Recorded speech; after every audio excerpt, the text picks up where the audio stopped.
morning, guys. We're at Florida Parks After Dark. Hey, it is Sunday morning, and we're on a drive. We are leaving from, everybody say with me, Animal Kingdom Lodge, where we go from. Why? Farthest point in the park gives you a sense on distance from point A to point B. There's nothing farther than Animal Kingdom going that way. So you get an end point to a destination, and you see how long it's going to take. So you can kind of get a sense on it. If you haven't noticed, I'm a big proponent of renting cars. No, we do not own a car rental agency or a travel agency. We run this channel. So, with that said, we're on our way today to Disney Springs. What's Disney Springs? What's Disney Springs, George, you say? I say it is a mecca of stores, restaurants, bars, eateries, events, live music, margaritas, you name it, they got it. Disney Springs is truly mind-blowing. Once it was called Downtown Disney before they just evolved this thing into this experience. So, what I will tell you honestly, is people say, oh, you can't do Magic Kingdom in a day. You can't see everything Magic Kingdom in more than one day. It's so big, there's so much there. You cannot, and I will challenge you to, do Disney Springs in one day. You can't. So, with that said, we're going to go just take a walk through. Now, it has just started raining. We're still going to give it a shot. So the best way to Disney Springs is to kind of go down past some of our favorite resorts, cut over, take a straight shot in, and then we're there. Some of your phones will tell you to take that exit, which is the Epcot, Magic Kingdom, Disney Springs exit. Disney Springs exit, right? You go that way, and then you come off and find your way around. We don't do that. We go this way. This way takes you down by our favorite places: Art of Animation, Pop Century, Riviera Resort. Love those resorts. And then it's kind of a quick way to cut a corner where there's less traffic. Moral of the story, we have a lot of those here at Florida Parks After Dark, is there's not just one way to get anywhere in Disney. There's usually 3 or 4. And depending on the time of day, and depending on where you're going and how quickly you got to get there and what you want to see, depends on where you want to go. Now, people who come here once a year, once every other year, even twice a year, it's hard to figure that out. Use our channel. We live here. We live a minute from the property. We're on property just about every day. So learn from our experiences, learn from our kind of ways that we've kind of navigated, and learn from our mistakes. So with that said, we're about to pass one of them. I'm going to turn the camera. Art of Animation. Art of Animation is a wonderful. Oh, there's a BB-8 bus. The red buses are the best thing ever. So Art of Animation, ever since the sign, is a fantastic resort. It's the classic Disney value, but it's so not a value resort, where there's a main lobby where you check in, and it has your eatery, and it has your arcade, and it has your main pool, and then off of that main lobby are lands. They're separate buildings, outbuildings, that are clustered in theme. That theming of that place is mind-blowing. How great they did. That's why the price point that's a little higher than some of the other value resorts, like, how's that for a segue?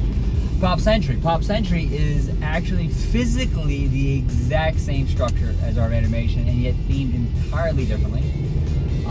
Pop Century has their lands based on different decades and experiences. For old timers like me, it's reminiscent. For you youngsters, you may not even know half the stuff they have at Pop Century, so it's a learning opportunity for you.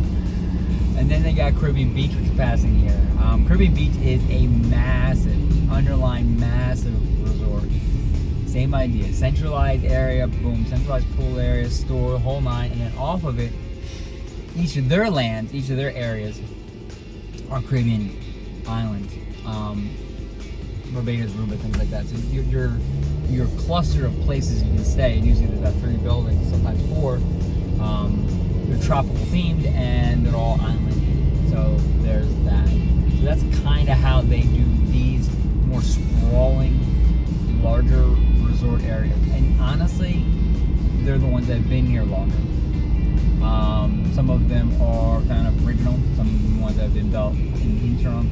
And you would say, why, George? And I would say, back then, there was a whole lot of land to mess with. As you build a new one, there's just less property to put stuff. So you end up having to get kind of neat. Hey, there's a Skyliner right there, guys. Right at the top of your screen. I should have called it out. Wonderful Disney transportation option for you. There's a good view of it right there. Look at me. So that's the Skyliner. Skyliners run kind of between these resorts and Epcot and Hollywood Studios. It's a great way not to do a bus, not to do a minivan, not to walk, not to drive. They're free.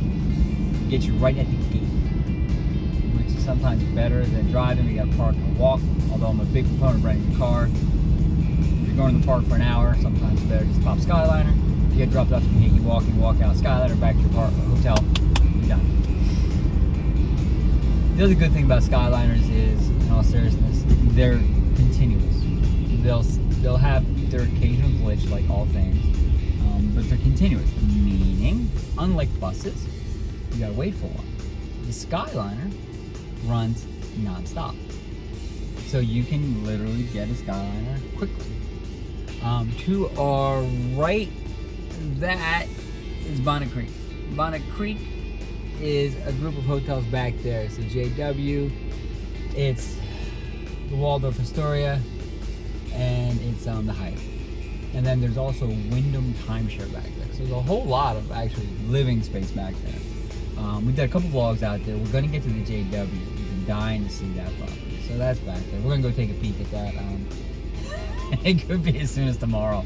You never know with Florida parks after dark. So there's that. That's all technically on property, not Disney, living there. Considered premium, you get access, kind of cool. So they get a lot of the perks because they're partner hotels with Disney.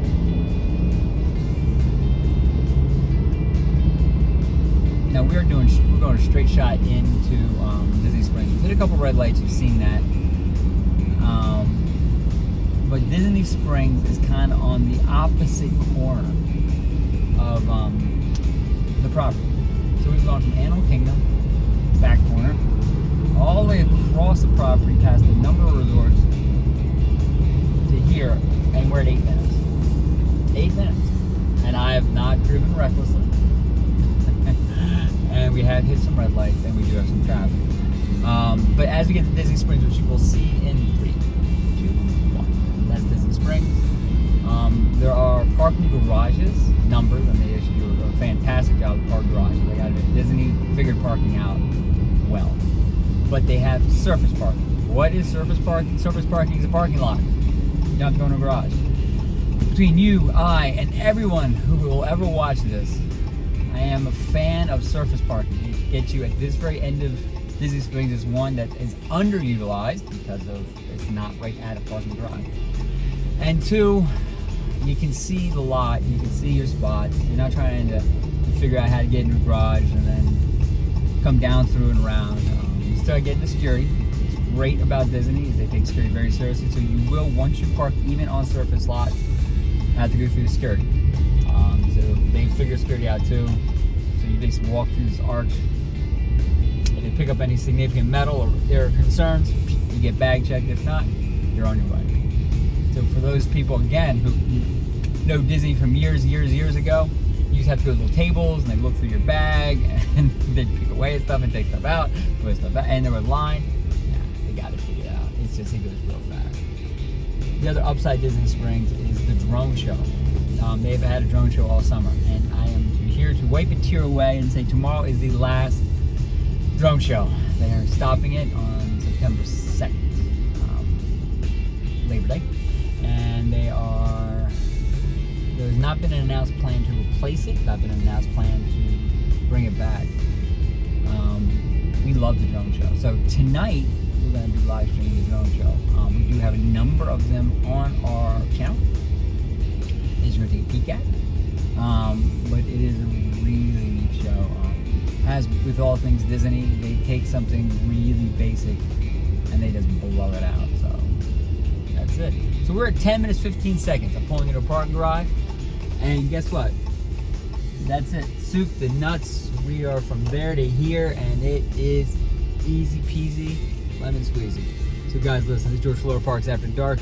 As I pull into this beautiful spot right near security, the Disney gods looking down on us and smiling. You do me a favor, you like this video for me real quick. Go ahead and subscribe to our channel. It's free. It tells us a lot. It's free to you. And buckle in. We're about to go get us some content. You guys take care. Have a great day.